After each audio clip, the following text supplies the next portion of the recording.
Porque tu presencia ha permanecido fiel, nunca nos ha dejado, porque fiel es tu palabra.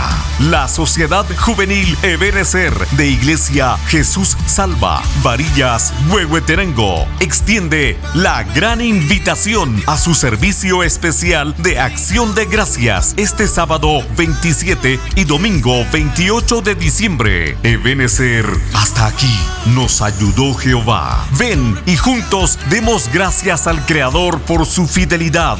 Nuestro cronograma de actividades: sábado 27 a partir de las 7 de la noche, concierto por solistas locales: Eulalia Dailin, Isabel Damaris, Verónica Isabel, Dominga Francisco, Serafina Maribey. También habrá presentación de drama. Continuando el domingo 28, participación exclusiva de solista Ana González. Tengo un nuevo amor, el corazón me late sin parar, cada vez más violencia, más maldad en la tierra.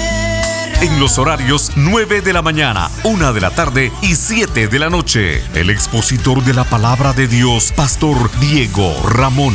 Tu fidelidad es grande, tu fidelidad incomparable es. Nadie como tú, bendito Dios. Los esperamos.